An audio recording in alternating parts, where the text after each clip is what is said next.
My guests today on In the Credits are Bob Clark and Peter Billingsley, the director and star of the classic Christmas Story. Welcome, Bob and Peter. Thanks. Glad to have you with us.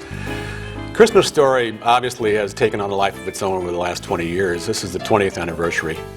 You first heard Gene Shepard, the author of many of the stories which were used in the Christmas Story, on the radio, and that's what inspired you to approach Gene about doing something like this. Tell us a little bit about that. I was in Coral Gables, Florida. I was in the late 60s. I was just out of college. I was working in the Miami film industry. Quite a story itself.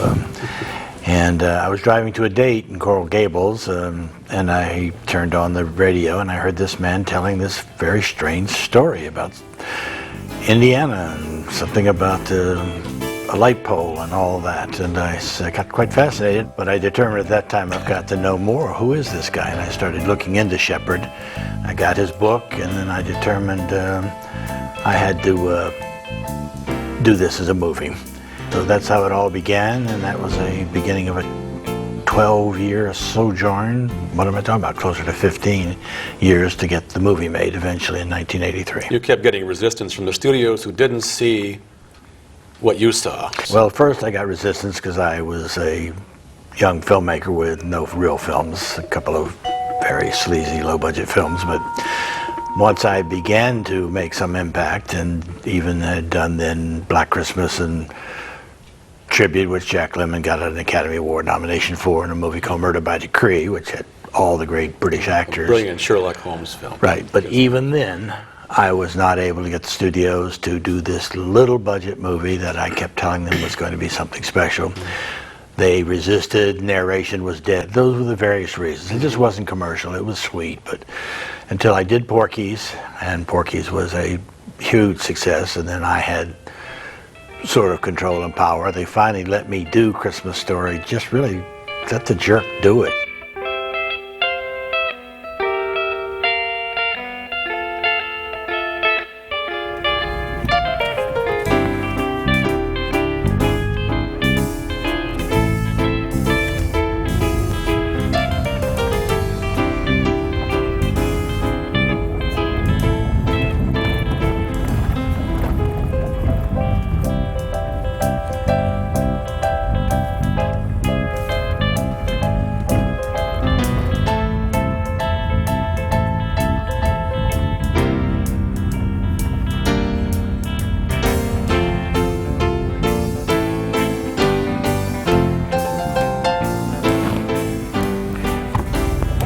What are you looking for? There's a gravel road, very much like this, that runs parallel to a canal. And that's the canal that we built Porky's on.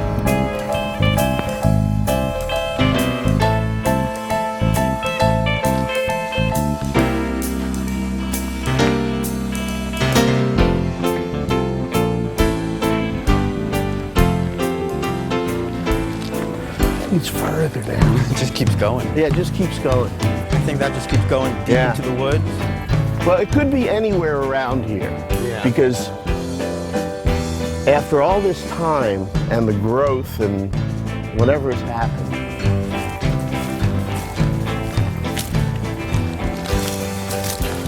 Yeah, I remember this area right here. yeah. So I mean, this was the canal that Porky's was sitting on. Right. So I haven't been back to this particular area since we shot the movie. We always had a good time. I was telling Phil that before we started doing pictures that investment money was involved in, we always had fun. Every day was fun. Every day was a laugh. Every day was jokes. It was just fun to do it. And that's what I remember most. You miss those days? Sure do. Sure do. Because we all kind of learned the craft together. And there was very little ego going on, except for Bob's, but that was acceptable. He needed his ego. And, but we got things done, and we got things done still loving each other at the end. That's what I remember.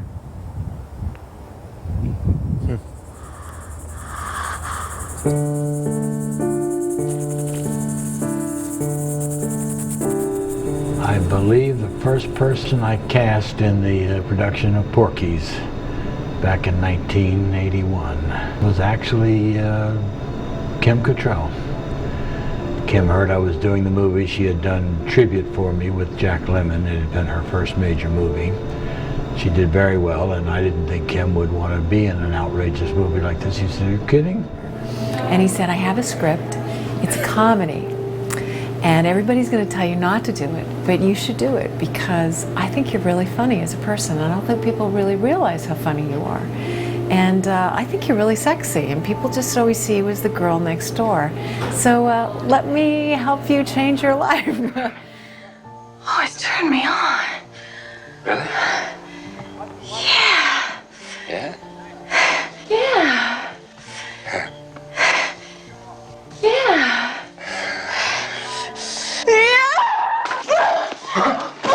He said, "Well, did you read the script?" I said, "But everybody's telling me not to do it." He said, "I'm going to pay you more money than you're going to make all year if you do this movie, and then you can do as much theater as you want, and you're going to have fun doing this." So he rearranged it around my theater schedule, which was not an easy task. And I flew down to Florida, and I basically took me 3 days. And we filmed it, and I had a blast. And I remember just thinking, well, I guess that was the movie that Bob did. And about 6-7 months later, I was driving down Sunset Boulevard on an appointment, and I saw this huge poster that said Porky's, and my name was first. I thought, wow, Bob was really onto something. And he sort of created a monster in a sense of me doing comedy and me being thought as somebody who was sexy. So I owe Bob a lot. Was Gene in on any of the auditions? Did he have to approve anything? He wouldn't have approval, but did he sit in? He didn't. No, you wouldn't let him. No, I wouldn't. Very strong personality. I love Gene, yeah, but he was compulsive and Gene was impulsive. pretty passionate. He'd be on the set sometimes. And Oh yeah, no, he was there. it for wasn't filming. wasn't shy about speaking up. When you were thinking of Ralphie, did you have Peter in mind initially, or did this come after some time? Never heard of the little booger. Never heard of him. And I didn't hear anything back when I went in. I had gone in and I auditioned, had been working since about 2.5, and I think I was 12. And you go on these auditions as a kid and you get dragged around, and you go 4 appointments a day. And I went in for this movie, and I don't even think I read the script, and kind of liked it, and then didn't hear anything for a month. So you figure, all right, I guess I didn't get that one, and then you're on to something else. Basically, Peter really was just about the first person I saw. He was already a bit of a star from the TV show, and being the first, naturally he couldn't be it, and we went on to another 8,000 or 10,000 Really? children that we saw for that role, and finally one day I said to myself, what am I doing here? And I went back and looked at the first bit of rough footage, and I said, am I out of my mind? This is the kid. He's not a Hollywood kid, he's on this TV show, but I must be nuts, let's get him up here. And he was destined to be it from the first, but he was literally the first child that I saw. First single that you saw? Really? You were the first. It was meant to be. Yeah, it had to be. It was just perfect for you. Not to have cast him would have been In fact, tragic. everybody in the film, this is one of those rare instances, I think, where literally everybody in the movie inhabits the role as if it was designed for them. There's no better father than Darren McGavin. That's for sure. Or mother than Melinda, or the boys, and little Randy, Ian. It's just incredible. And Santa Claus. Yeah. It's just, how many times does that happen? What do you want for Christmas, little boy?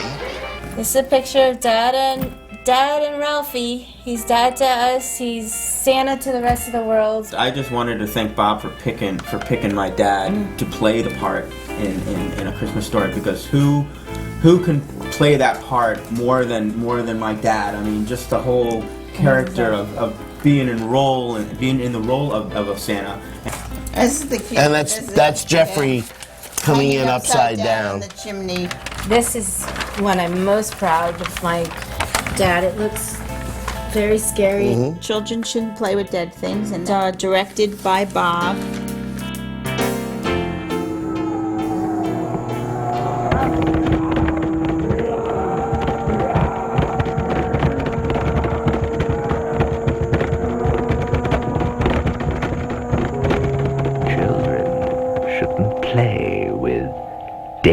things. So we're basically standing on the very stage where Bob started his career. Exactly. As a student here at the University of Miami. In the 50s and early 60s. Yeah. And if you look up, you see around the outside, there's this little bridge that goes around the outside. That's called the catwalk. And that bridge goes all the way around the theater, 360 degrees around here. And all of our students get up there and they hang lights. And I'm sure that Bob, when he was a student here, he had to climb up on that catwalk and hang lights just like everybody else, focus them down here on the students here. This strange device is called the ghost light. Ghost light is a theatrical tradition that when you're not in the theater, you bring the ghost light onto the stage, turn the ghost light on, and turn all the other lights off, and then leave. And the ghost light stays on when you're not here.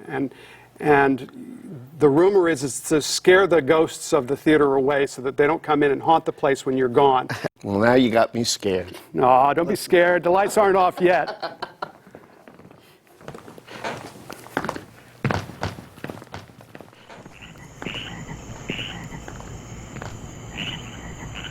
And hell is that? What? Some bitch. Good Lord, that one's live. How do you feel about that one around the middle of the night? I don't know.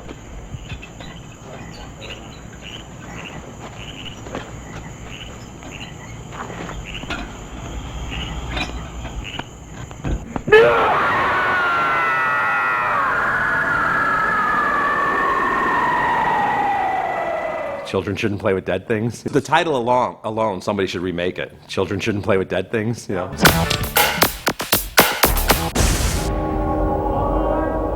Christmas is a joyous time for most people, despite the suicide rate. And I thought, what a great contrast. Let's take the most joyful time and insert into it terror. If this movie doesn't make your skin crawl, it's on too tight.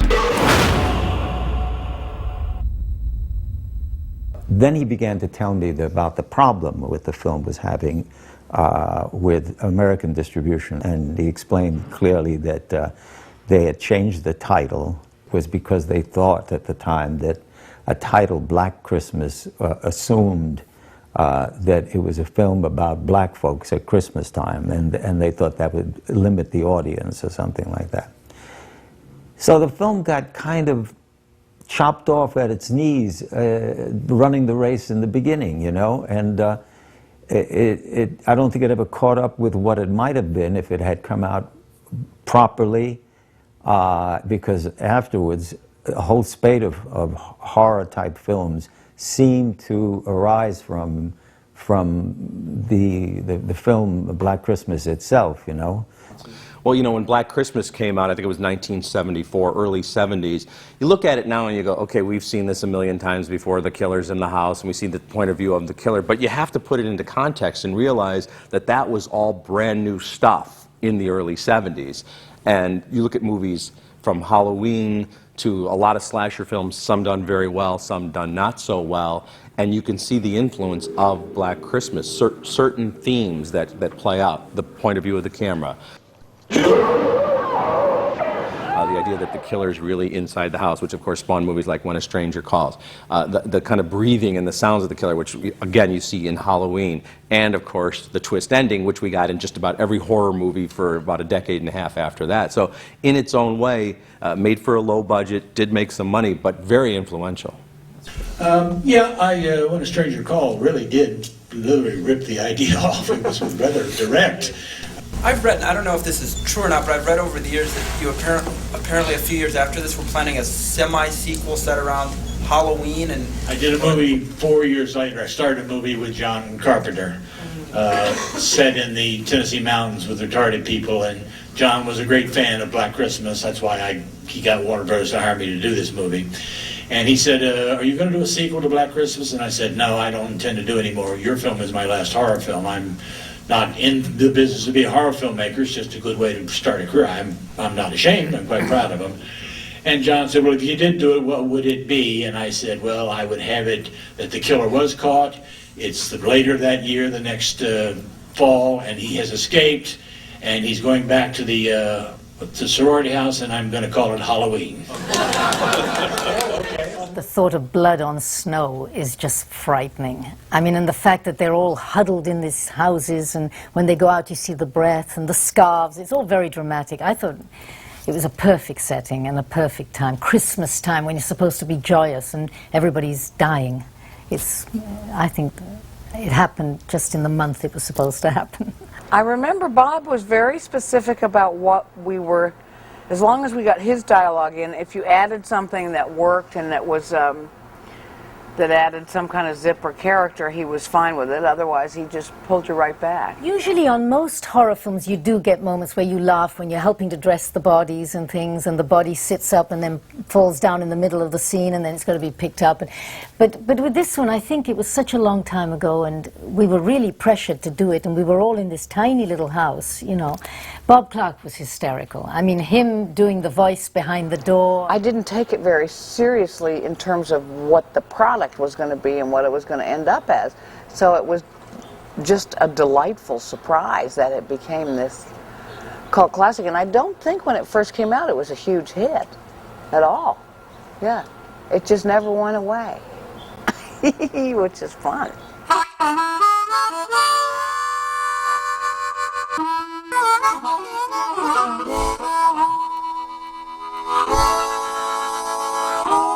If you want me to start? Or you want to start? No, you start.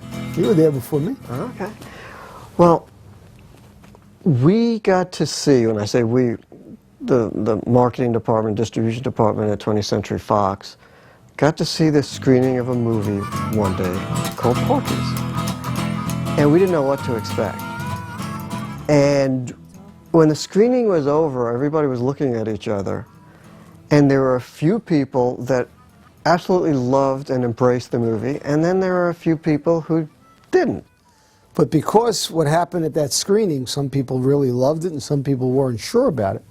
The gentleman who was running Fox at the time, Norman Levy, came up with an idea. He said, okay, some people like it, some people don't like it. Let's create an advertising campaign, and let's go out into 2 markets in the U.S. and we'll test the movie. Not done anymore. It was one of the first times it was done like this. He created a campaign, and he wanted to see what would happen. And what happened was that the roof came off the theaters.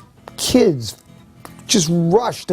Somehow they found out about this movie, and Fox realized that they had something on their hands that was bigger than the normal movie.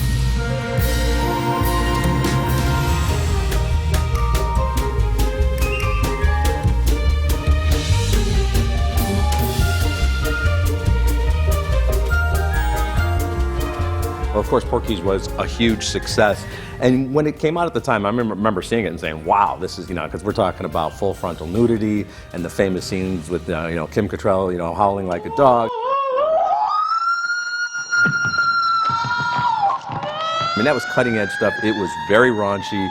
It had a certain attitude that we'd seen a little bit of in a few films, but nowadays, we look back at it and it almost seems like it has a sweet nature in certain parts. I mean, it actually there's some sentiment there, there's a message about anti-Semitism there, there's friendship there, and at the time it was considered this is just a raunchy film that is just going to exploit women. Now you look back at it and you go, well, in the grand scheme of things, it's kind of a quality effort in the genre, and very influential, of course, because it spawned 100 imitators.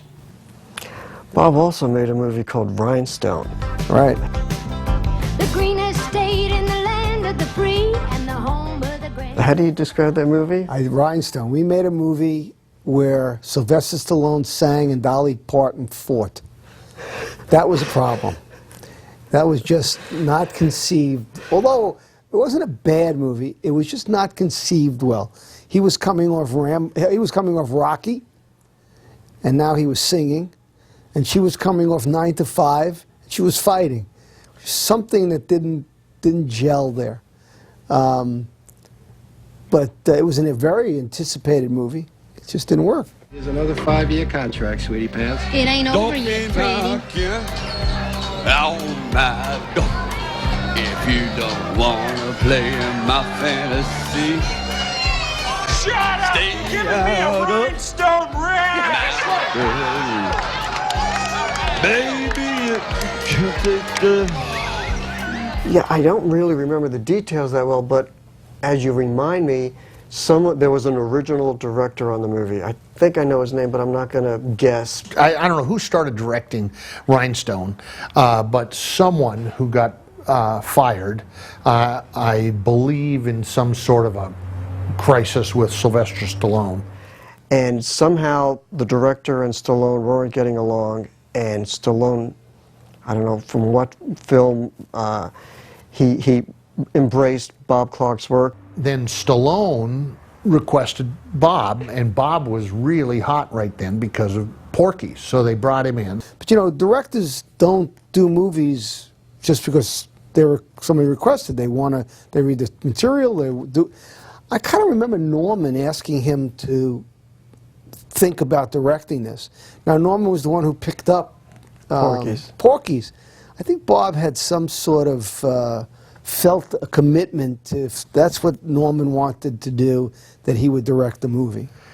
And then Stallone was nothing but trouble. Yeah, and I kind of remember, you know, Bob was the kind of guy who was a very loyal guy. To see him, I mean, I don't know what he was going through inside, but he didn't appear to care at all what was going on the set, except, you know, what he was asking for and what he was doing. But that movie was not the high watermark of Bob Clark's work. I don't know if you've ever seen that movie, but it's kind of painful. Rhinestone, yes, which swept the Academy Awards, as we all know. You know, well, you know, Bob had a very interesting, eclectic career, shall we say, and I think he'd be one of the first to say that there were some clunkers in there. And you know, Rhinestone at the time seemed like a really good idea. It was basically My Fair Lady with Dolly Parton and Sylvester Stallone, and of course, Sly was in the role of the guy who was going to learn and become a gentleman, or in this case, a country singer. It seemed like a great idea at the time. You know, something got lost along the way. I don't know what it was exactly, but you know, it's not a film. It should have been funnier, or it should have been more sentimental. I don't know. It just somehow just didn't quite hit the mark. And I had an idea called Baby Geniuses, which is actually how Bob and I met each other. And the idea was that babies knew all the information of the world, and that we couldn't get the information from them because we couldn't communicate, because they had their own language. Hello, my little baby geniuses. What are we discussing today, huh? Could it be postmodern ethical construction? How about the mechanics of human knowledge? Nobody was as sort of insane enough as I was to want to join that mission. And he fell in love with the idea. He said, I love it. So we started writing it together. Well, I did Baby Geniuses with him, and I did a movie called Karate Dog with him. And of course, it was so funny working with him. It's very interesting because he's a serious artist. You know, Bob is a serious artist. He wants to do, you know, but working with an animal and with, you know, the characters that we had in that piece, it was, and me doing this crazy, silly thing, and I didn't know what the hell to do. I mean, I really didn't know. I had this character, and I had to play, in Karate Dog, I played a fellow who was out of his mind on drugs. It depended on making very bold choices and doing something physically that was, you know, extravagant. And that's always a dangerous thing to do. We want to, especially with film, you don't want to do too much acting, you know, you want to keep it close. I may not understand your language, but I know what you're thinking. Stay out of my way, Runt, or else. I met Bob on Baby Geniuses 2, Super Babies. I think I met him when we started working up in Canada, and I was very, very excited to work with him. You know, needless to say that A Christmas Story, and I actually had forgotten that before I got up there, and as we were working, I said, hey, I talked to somebody, I said, did Bob direct A Christmas Story? And somebody said, yeah, he wrote it and directed. I went, are you kidding? And you know, I knew it, but it never registered. And he was just sitting there, and I just walked over to him and gave him a big hug. And he kind of looked at me. I said, Bob, you know, you're a nice guy and all that, but I had no idea that you wrote and directed A Christmas Story. I mean, that is for me, and I'm sure a lot of people, maybe, you know, you can 1 and 2 that with It's a Wonderful Life. Who's 1 and who's 2 in terms of maybe the best Christmas movie ever made, in my opinion. Yeah, and I was in the sequel to that, another Gene Shepard story. It was called My Summer Story, or A Summer Story, I'm not sure which. Oh, there must have been 400 bumpuses. And then there was the music. And in the studio, in their brilliance, changed the name to It Runs in the Family. I actually was not thrilled when I heard that the movie was changed from My Summer Story to It Runs in the Family. I felt like it, I don't know all the reasons it was changed, but it felt to me that it wasn't done by the people who were there making the movie. It never caught on, and I think largely because they chose not to exploit the connection to A Christmas Story. But somehow, I didn't think a masterpiece like the But it just felt to me like it would cause people not to realize that we were continuing that kind of wonderful story. I'm Bob Clark. I'm a film director. I've done films such as Porky's, A Christmas Story, etc., etc., Arthur Miller's American Clock. And I've had the great pleasure of working with Dean Hamilton on Blonde and Blonder. I met Bob about 1.5 years ago when we were getting ready to film Blonde and Blonder starring Pam Anderson and Denise Richards. We were excited about getting him involved in the project in some capacity because of his background in comedies and his vast experience in directing and producing. I adored him. I definitely felt we had a bond right away, and we shot Blonde and Blonder together up in Canada with Pamela Anderson. And he, you know, he ran into some difficulties filming and different things that happened. You're talking about Blonde and Blonder and the recent incidences with Denise Richards and Pamela Anderson. Yeah, it was pretty much 90% a fraud. She did get involved in the casino on an overpass on the 3rd floor, and the paparazzi, who were not allowed to be in there, they were banned from the building, attacked her, and she grabbed the computers and tossed them, not meaning by any means to hurt anybody. They fell over the edge of the thing and fell down amongst the group of young older women. No one was really hurt. The early newspaper reports reported it as if Denise had attacked an older elderly woman in a wheelchair with a computer, which was a complete lie. The stories came out later on that they were not hurt. They met Denise and Pamela and were thrilled to meet them, and nothing occurred. So it was reckless. She shouldn't have done it. She felt terrible, but no one was hurt. But the story was amazing. It spread throughout the world overnight. And Pamela had a miscarriage during the movie, but they were both wonderful. I love them truly. They're far from being Blonde and Blonder. They're very bright women. He was so even keel. It was all about making the movie. He wasn't caught up in anything else but making a great film. And I admired his passion for filmmaking. Nominees for the best achievement in direction are Don Shabib for Fishhawk, Peter Carter for Jack London's Klondike Fever, Anne Claire Poirier for Marie Atoutet, Bob Clark for Murder by Decree, and Eric Till for Wild Horse Hank. And the winner is Bob Clark, Murder by Decree.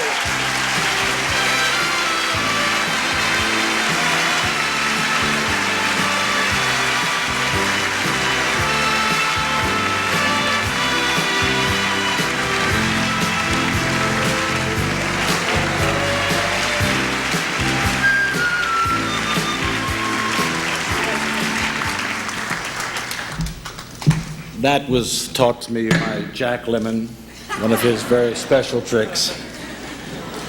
I'm Bob Clark. I directed Murder by Decree. I was a young director in my 30s. I arrived in England and suddenly found I would be working with actors like Frank Finlay and Anthony Quayle and John Gielgud. Not sir, you're not supposed to call him sir. Geneviève Bujold, people that were like legends to me. It was quite an extraordinary event. I did Murder by Decree in London with Christopher Plummer and James Mason. Oh, that was an awesome, awesome experience. Did you not go to the police? Yes. And they treated him as a raving lunatic. That was Teddy Moore, famous Canadian actress. Lovely lady. She was the teacher in another movie I did called A Christmas Story. Teddy played the teacher, Mrs. Shields. Oh, that was an awesome, awesome experience. And then I did A Christmas Story, and then 10 years later I did the follow-up to that called, it was originally called My Summer Story, and I think it's under release now on DVD as It Runs in the Family. But the experience I had in A Christmas Story, I owe so much to Bob in terms of my personal high points of my career. And one of them was standing in a room in a mansion in England with David Hemmings, Donald Sutherland, James Mason, and Christopher Plummer, and me. That was good. And I owe that to Bob. The winner is? Well, there's a tie for this award. The winners are Bob Clark for A Christmas Story and David Cronenberg for Videodrome. When he was nominated as Best Director for the Christmas Story and the Canadian Film Awards, he asked me if I would go up and accept the award for him should he win, because he was working and he was unable to be there. Accepting for Bob Clark, Teddy Moore. And he did win, but he tied with David Cronenberg. I was very excited. He won, and I went up, and David Cronenberg was sort of looking at me thinking, what the hell are you doing here? Gee, Bob isn't here, so I guess I could take it. No, You okay. go first. You're there. Well, I'm really He surprised. sort of elbowed his way to the microphone and gave his thank you speech, which was kind of good for me because I got to give Bob's thank you speech, which was me basically saying what a remarkable director he was and how much he supported Canadian talent and how important he was to the Canadian film industry, and he wasn't even a Canadian person.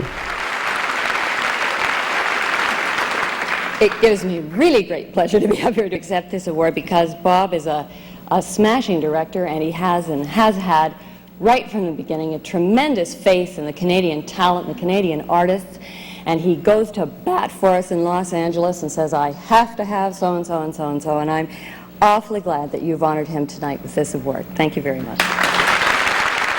People often ask me, did you have a good time making the movie? And I can say in all sincerity, I had the best time of my life working on Bob Clark's sets, categorically. I first met Bob Clark, I think it was in 1980. He and I was auditioning, but I felt like I was just having a conversation with this mischievous imp. And the movie was called Tribute. And I was a Universal contract player at the time, and I had done a television movie called Scruples that he had seen, and he was interested in meeting me for this film. And we were shooting it with Jack Lemmon. It was a very exciting moment in my life because it was one of my first big breaks. And he had me read a few scenes, and we laughed, and I think there was food involved. There was a lot of food involved with Bob. He loved to eat, as I do. And he told me shortly afterwards that we were going to be working together. And he treated me with such respect and such kindness, and he had crazy ideas. Everything on the set really did feel like a rehearsal. And he kept working with the same crew members over and over again, and the same actors. John Marley, who I had seen in all of those wonderful, wonderful movies from the 50s and the 60s. And he was an old-time friend of Bob's, and people from theater school that he had met. And I just felt that this is a man that surrounds himself with people that he loves and he trusts. And he really commanded the film, not in any kind of punitive way, in a very loving, giving way. And I was very happy to be included in part of his family. Action! Once I have finished casting, film is a joy for me. Then from then on, when I know I've got the visualization of my image and the creative view I had of it, that comes to life with the performers. As for this bottle, I'll have you know it was given to me by an old admirer in return for my sexual favors, which is intended to give you a small idea as to just how old this little mother really is. The nominees for Best Achievement in Film Direction are Bob Clark for Tribute. Tribute was the highest testing movie in the history of 20th Century Fox, meaning that before it was released, they took it out to a theater and they showed it to an audience and they filled out cards afterwards. It was the highest testing movie at Fox, and yet it didn't work. It was one of the lowest grossing movies. And it didn't work. Why is that you think? Sentimentality. I can answer it with one word. Sentimentality tests really well. Yeah. Does it always translate to box office? No. Do you want to pay money to go see someone die? Sometimes you do, and sometimes you don't. I think when you create a film, I don't think you can say, let's set out and make a timeless classic. I mean, you can try to make the best movie you can, and there is a certain sort of ethereal, magical quality that just happens or doesn't happen. Sometimes you don't even know it, I think, when you're making the movie. Sometimes you do. I think in Bob's case, it's primarily about telling a story, whether it's a horror story with a twist, whether it's a story about this crazy bar and these kids growing up in a certain amount of, a certain period, or it's a Christmas story. There has to be strong storytelling elements at work. We rolling? All right, well, we're on Hollywood Beach in Florida, just north of Miami. And this is where we shot the hangout scene where they were paging for Mike Hunt. His name's Michael Hunt. Mike, yes, Mike. Mike Hunt, okay, just hang on a minute.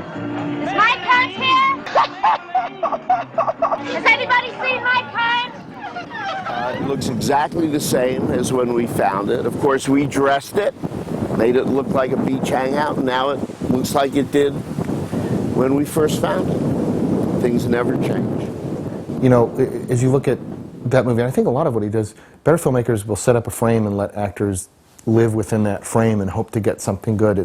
Sometimes filmmaking now has gotten so about a close-up to a close-up to a close-up to a close-up, and there's no life in the frame. It's about just editing together later and just getting a lot of data on set. And he really enjoyed a frame and could widen out, and as an actor let you play through something, and if you got it, and if you got something great, was disciplined enough to say, hey, we got it. That's it. We don't need to overcover it and do the insert and the over the shoulder and the tight and the reverse and everything else. So I think the Chinese Restaurant was one of those examples where there's a moment there where just it lives in a frame and it just works. Jingle all the way. Oh, what fun it is to ride in a horse-y open sleigh. No, stop. And I don't know, I think Melinda didn't know that the duck was going to come out like that and that the guy was going to chop it.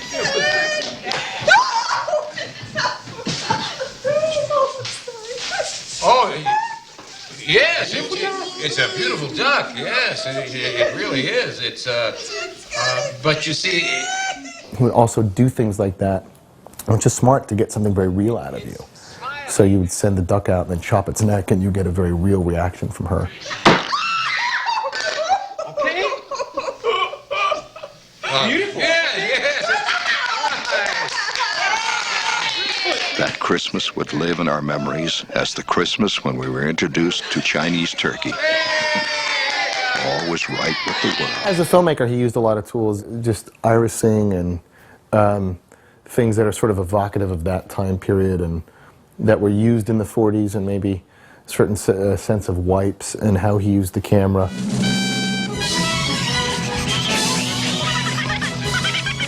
I think they had tested the movie. They had felt that there was too much fantasy, too many sort of dreams that Ralphie was having. And one was this huge one that we had built on a whole other set. They built this entire planet, and it was Flash Gordon and Ming the Merciless, was a villain, and I came to assist Flash Gordon, and I was in a silver bikini. When the silver, I was really self-conscious to wear it. Bob did a lot of convincing to get me out of the dressing room. I did not want to. And even attention to detail, I remember just looking around the set. It was fun, the things that were in Ralphie's bedroom, the magazines, they were all real. They weren't reproductions of things that were there, and he really kept it fun. I remember we had at the scene we shot at Higbee's with the big slide for Christmas at lunch, he let us just, you know, we had to do the scene and you'd have to slide down in the scene, but we just wanted to play on that slide because it was so fun, and he let us all lunch just go down, and we go down forwards and backwards and have fun with it. And he was very encouraging of that, I think, of just having a good time. There was structure and there's a way to work, but he was very good at balancing with, as I really kind of look back at it, a lot of kids. And I just finished a movie with a couple kids and it was exhausting. And he had, you know, really, his principal was 12, and you're still, as mature as child actors are, because you kind of have to be and you're taking on a lot, you're still a kid. And so you're still a little rambunctious and want to play and can have a meltdown or two. And Bob was very good at balancing that. He was phenomenal with children, and they would open up. They'd do remarkable things that you would never expect to happen. You know, watching on the set, you'd think, this is not going to work. This is, you know, looks like a train wreck is about to happen. And he'd call for action, and by the time he called cut, there were moments in there that were just pure magic. Well, Sandra Cole, our script supervisor, and Stan, our editor, unbeknownst to us, had fallen in love on the movie, and they wanted to get married, and we said, that's fantastic. And they said, on the set. We said, really? And they said, yep. And she said, and I'd love you to be my matron of honor. It was such a kind of wonderful, crazy honor.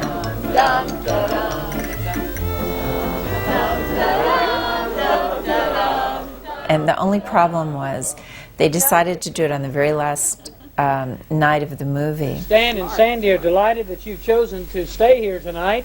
And I had just kind of had a breakup in my life as well with somebody I had been dating, and I hadn't been sleeping very much, and so we stayed up all night. So at the end of that night, having not slept very well for a few nights before that, I was really punchy. Stan, you may kiss your bride. Oh, yeah.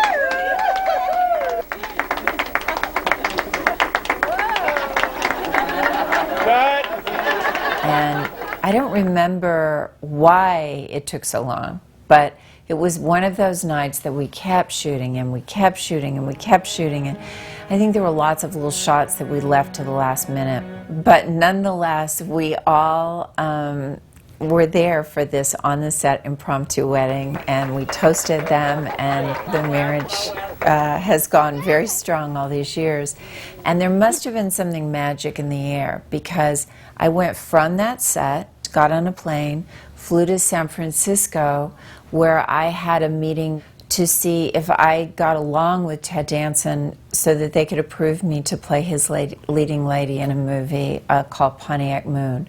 So now, having been up for something like 2 days straight, I flew to San Francisco, went to this dinner, and met the man who was to become my husband and the love of my life. So there must have been something very magic in the air.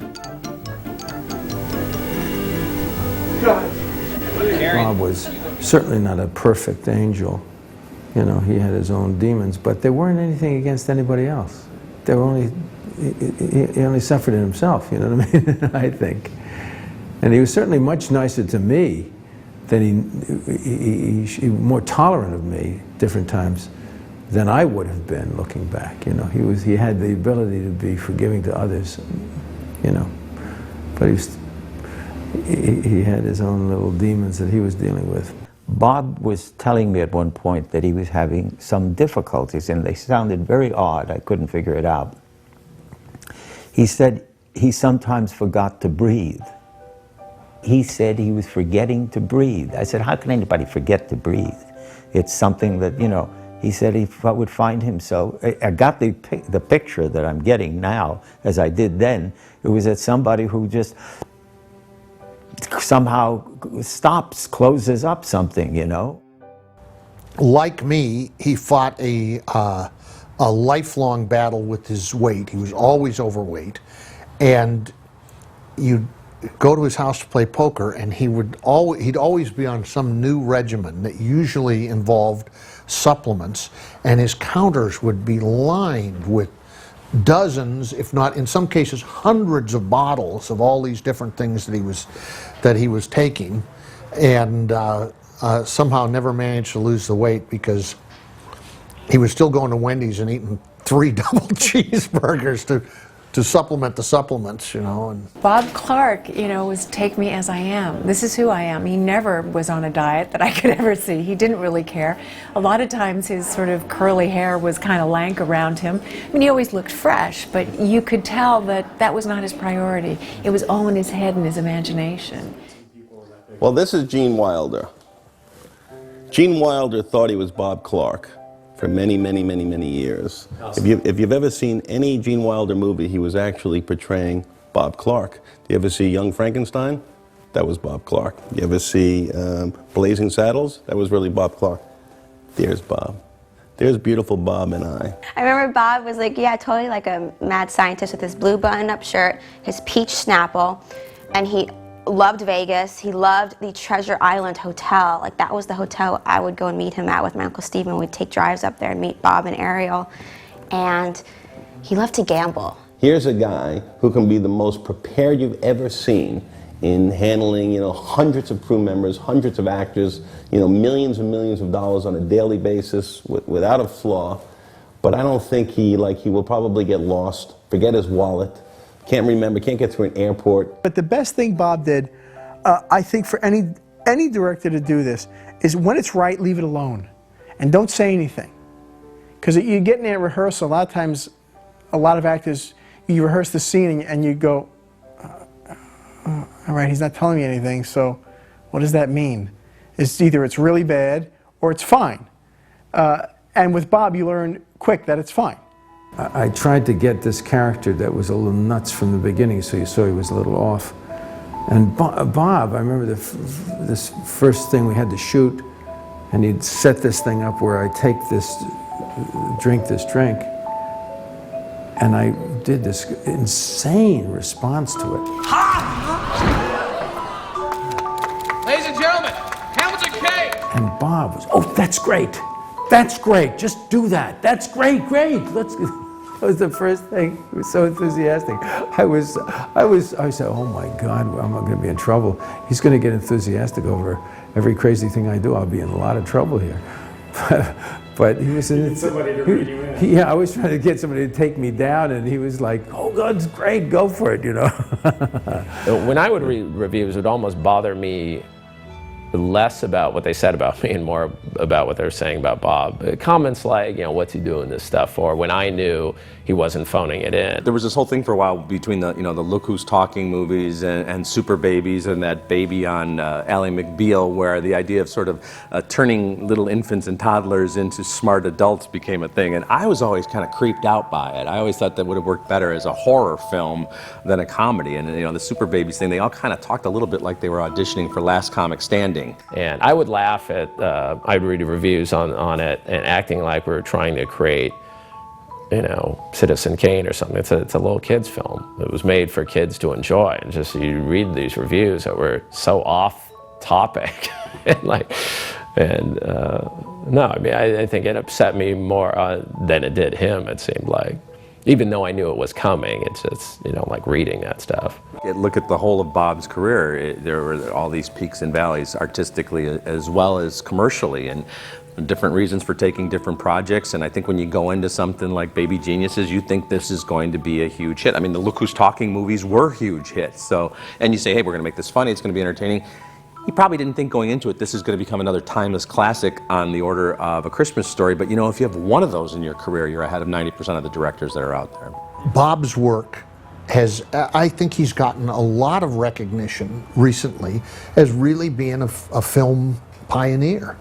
And I know they've recently had film festivals of his work, and I think he was supposed to be at one that was in Marin County, right the week he was killed, he was supposed to be going to one of these, and that stings a little bit to have right when he's being recognized for his contribution. That.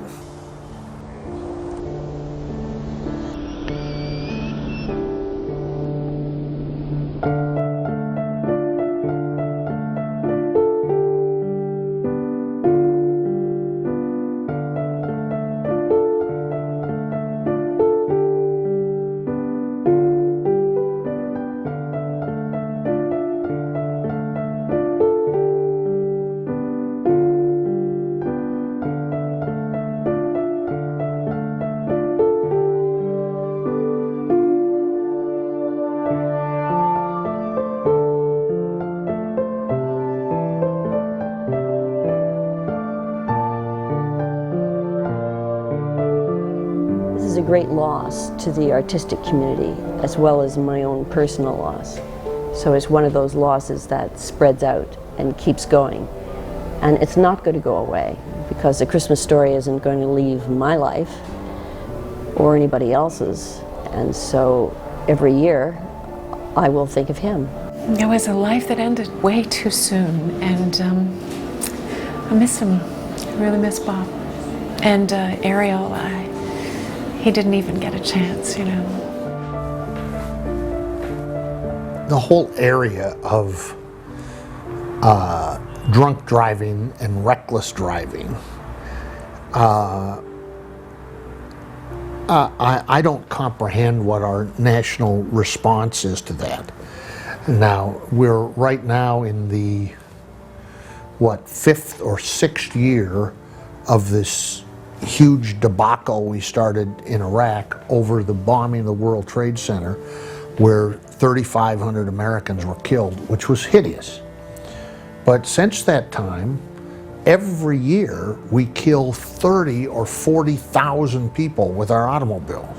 You know, 10 times as many every year, and a good number of those are killed by drunk drivers or reckless drivers, people who've made a conscious choice that their convenience is more important than the safety of others.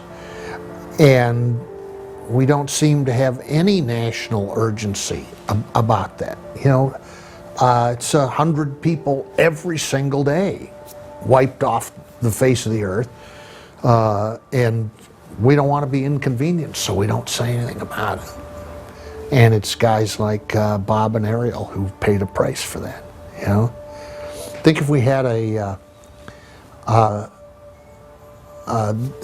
the Vietnam War Memorial has 58,400 and some odd names on it. I don't know the exact number.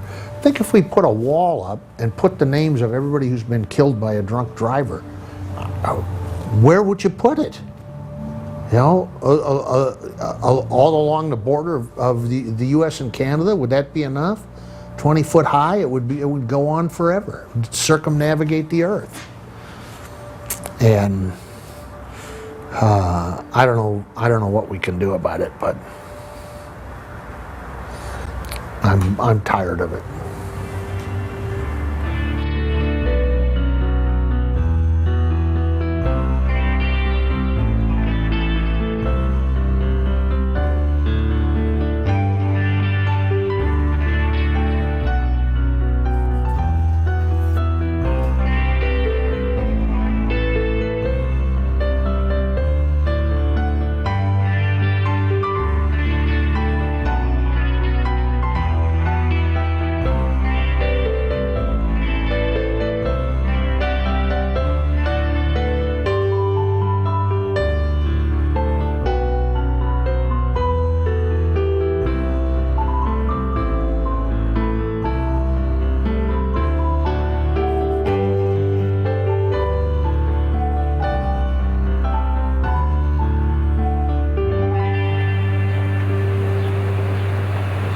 Ready when you are, BC.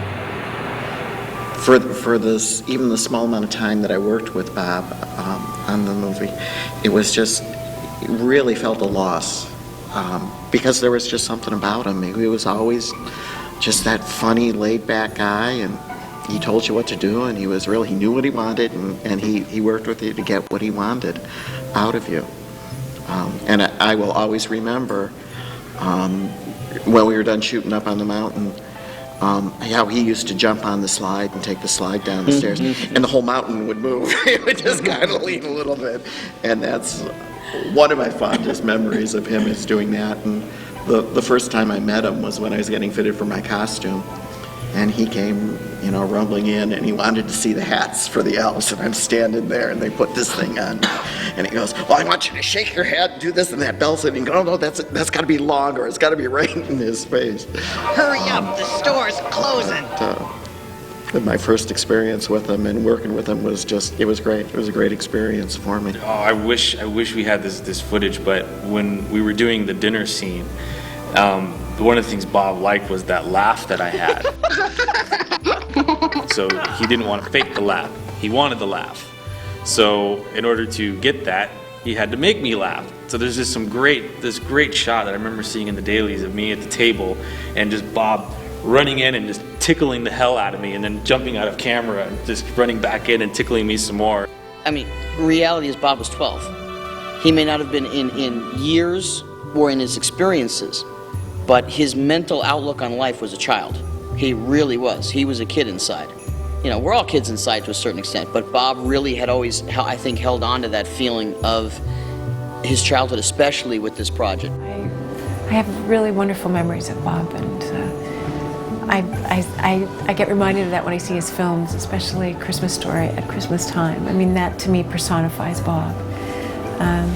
Because he is that main character, with the glasses and the kind of gleam in his eye. That's Bob.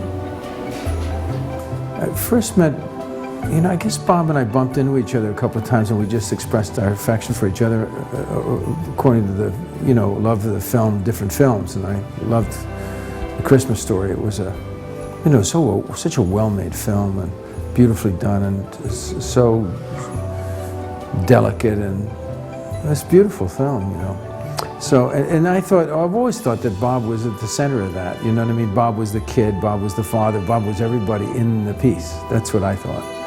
And I think that from what I've learned about Bob since, from working with him, I think it is true. I think he is all those people in that movie. Perfect holiday movie besides Perfect Holiday. For me, it's going to be a tie between, dang, so many of them. I'm going to just go with A Christmas Story. You're going to shoot your eye out. I was going to say that one. I can't resist it. Unexpected thing. Yeah. And when he beats up the bully and he's cussing up a storm, but he comes out and then the father, and then the leg with the lamp. It's hilarious. And then the rah rah rah rah rah. I'm sorry, that's my favorite. They do a marathon. I watch it every year. Take the whole with power of glory. Ra ra ra ra ra ra ra ra ra. Just so silly. And then that leads into Bob's cameo in the film. That's right. You are Swede. The Swede on the with street. With a southern with accent. A southern accent. A few the people most have caught unusual that. Swede. I know. Well, only a few people have caught that I started doing the Swedish accent, which was okay. I said, you know what? And shifted. Yeah, why not? Let's. He's called the Swede, but what the heck? And then I did it in a southern accent. No one's ever. And Darren calls me Swede about 4 times. And it's a scene where the old man is looking back at the window, which has been decorated now with the leg lamp. Get more! That's it! But Swede walks up. Right What you got there? What is that? Hey, Parker, what is that? Don't bother me now, Swede. Can't see I'm busy. And what is that? It's a major award. It's a major award. You dummy. Fool. What? What is it? That's a major award. What is that? It's a major award. A major award? Shucks, I wouldn't have known, Dad. It looks like a lamp. Look at there in the window. It's an award. He won that. Doggone. But it's a major award. I won it. Damn hell, you say you won it? Yeah.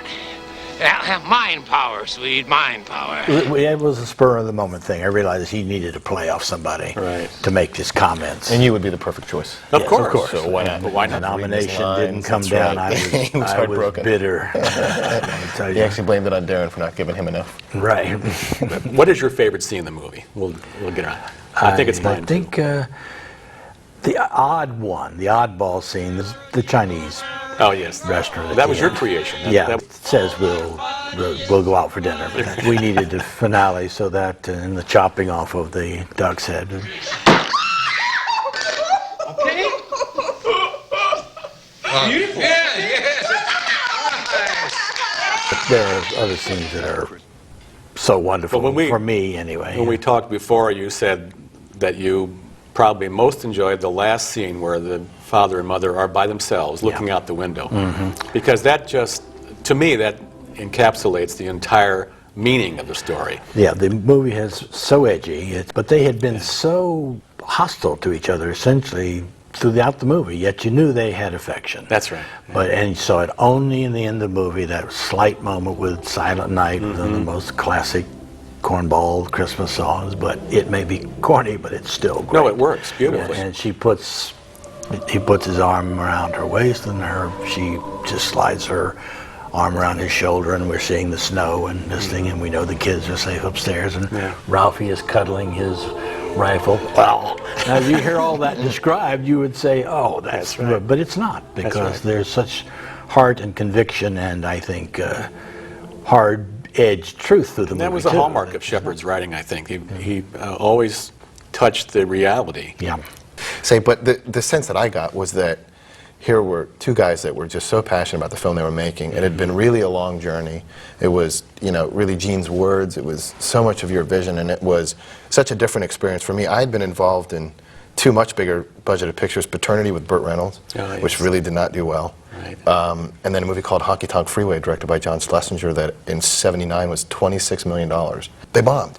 But you got the sense on those that the expectations were so high, and everyone was saying, oh, we're going to have a hit. And there was sort of an assumption that this would translate. And the difference on Christmas Story was you guys were so prepared. I never met a filmmaker more prepared than Bob. He had his note cards. I mean, he'd been thinking about this, obviously, for a long time. And so it was such a different energy. It was so nice to just be focused on the process and not really on the results, and just knowing that if you made a good movie, good things would come from it. And now Gene starts with A Christmas Story, a funny memory about growing up in Gary, Indiana. You know, we have seen so many movies lately about people trying to do great things, fly to another planet, save the world. Here is something with just as much tension, and it's about a kid wanting a little BB rifle. How about a nice football? Football? What's a football? Without conscious will, my voice squeaked out, football. Okay, get him out of here.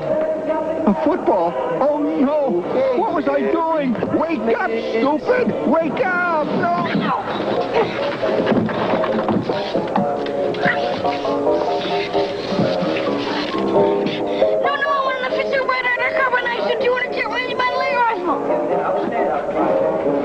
You'll shoot your eye out, kid. Merry Christmas. Ho, ho, ho. And what's great about this movie is that even if that never happened to you, you know that that's a true scene. We remember that emotion from somewhere in our youth.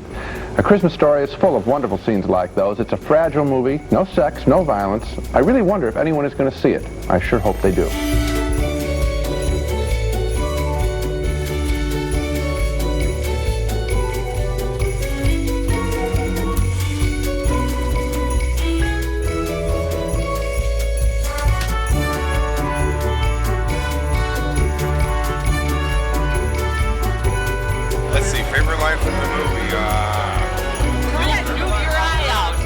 Shoot your eye out.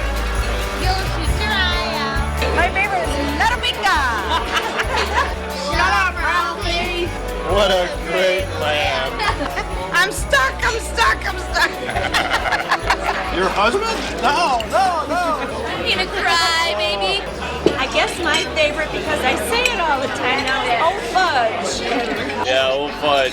Fudge. The fudge. Yeah, oh fudge. But I didn't say fudge.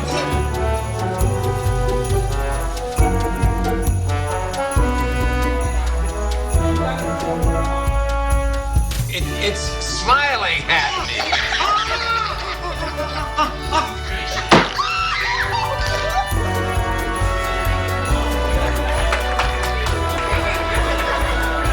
And it has the braces, it has the semi-yellow eyes, and the ugliness of my childhood.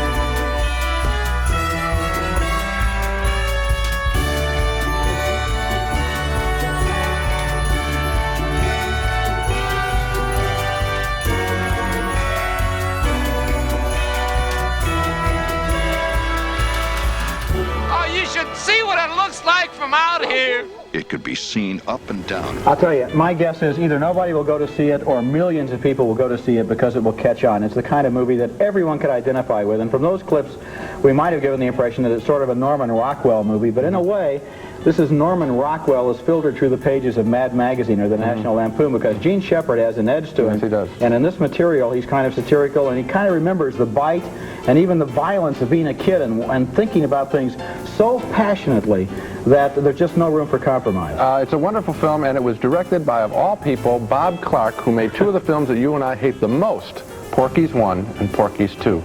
We like what he's remembering this time about his youth. Way to go, Bob. Yeah, well, that's Bob. I mean, Bob made movies that Bob liked. And if other people didn't like them, that didn't stop Bob from liking them and wanting to make them. And even the stuff he did when he made it wasn't appreciated at the time. Only now, movies like Black Christmas, Children Shouldn't Play with Dead Things, even Porky's. He's going through a resurgence where people are remaking and want to remake a lot of his movies. So now people look back at those movies as a pioneering time, as a time when May was one of the first guys to kind of try to do that stuff and to push it further. And it's just the way he saw things. A Christmas Story, the use of narration in that movie had never been done before. It had never been done, and now it's been duplicated by the Wonder Years and will probably be duplicated in a lot of other movies. He was a pioneer in that sense, and just was who he was. And I think people tried to get inside his head and figure him out, and they couldn't. If he really liked something, he would stand behind it, he would defend it, he would passionately make it, and provided he liked it when it was done, he would talk to you about it as though he had made Hamlet. He always had something going on, always looking for that next home run. Always, like, you know, I saw Mickey Mantle on The Tonight Show once, and I forget the actual figures, but Johnny Carson said something like, you know, you struck out 5,700 times or something, and Mickey Mantle said, yeah, but every one of those was almost a home run. And I think that's how Bob viewed the world. He was always looking for that next home run, always had something in the oven, always going. You know, I've been fortunate to have done a lot of stuff, and we really seem to catch magic with this, and I'm certainly, at the end of the day, thrilled to have been a part of it. Well, there are very few films that can legitimately be called classics, but this is one of them, and that is a great way to end. Thank you, Bob Clark. Peter Billingsley.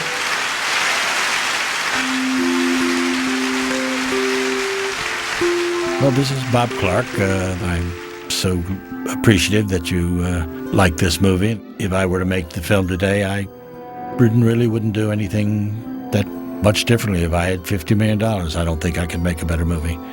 That sounds terribly modest. I don't mean it that way. I just think miraculous people who put all that in front of us and those actors. And I was the beneficiary of all that. I hope I've been able to bring some of the joy and beauty that occurred during the making of it. It really was. This isn't just hyperbole. It really was a joyful experience. Any time for a director, anytime you can take the world and re-alter it, and if it comes out true and honest, as I think this did, you've had a great creative joy, and that's what I work in this business for. Thank you again.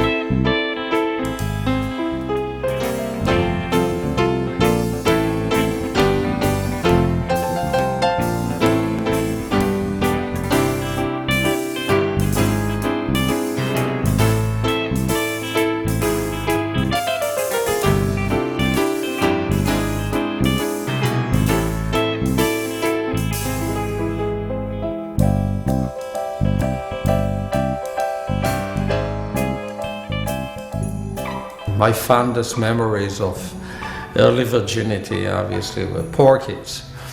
And I was in awe. Here's the guy, and he actually didn't look like this guy. It's the other foot. That's better. I go. So, yeah, just... With Bob Clark? Yeah. I've never worked with him. Oh, Blonde and Blonder. Blonde and Blonder. Oh, Bob Clark. Okay, who are you thinking? Oh my God, I was thinking of Dick Clark. I was too.